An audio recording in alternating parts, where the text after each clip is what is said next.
Hey everybody, Lindsay Smith here with your business tip this week. This week I want to play a pricing game with you. So imagine you have a property that's listed for $600,000. What offer would you be presenting to that seller that you would feel that that is a lowball offer? So you're representing the buyer. What offer would you feel is a lowball and perhaps something that might even be insulting to them? Got a number in your head? Well, is that number 560, 550, 540?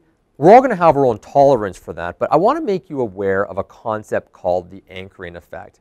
And what the anchoring effect is that whatever that predetermined set price is, it gives us an anchor in our head as to where we should be making our offer. And we assume that a $600,000 price had some research in behind it. Obviously, that's what the clients have put forth. But is that fair market value for the property? Well, we all know that there's many properties that might have started at $600,000 and finished selling at $540,000.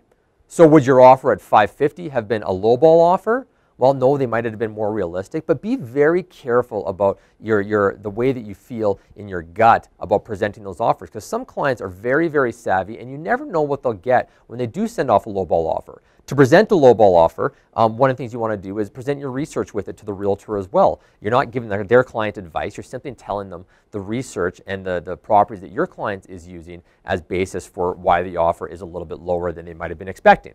The other way that you can do it is if you work with investors, let them know that, you know what, your client certainly doesn't have to accept this, but we would be willing to pull a deal together at this price because it works for my client's investing system. So we wanted to at least put it out there and see if there was some way that we could come to a mutually beneficial agreement and it still worked for my client's system. That's the reason we did it. There's no intent to embarrass or insult anybody, but that's it.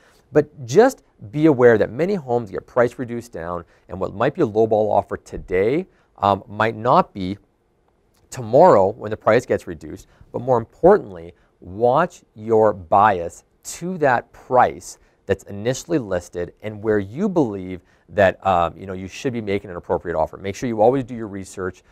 Try to be as objective as possible when doing it so that you're not bringing any predetermined conclusions in there, because the anchoring effect is strong, and if a property is listed 600, we immediately think that there was some justification for it, when in reality a client might just be shooting for the moon and you don't want your buyers paying more than fair market value. So that's your business tip this week. Watch for the anchoring effect on prices, and all the best doing a ton of business for the rest of the year.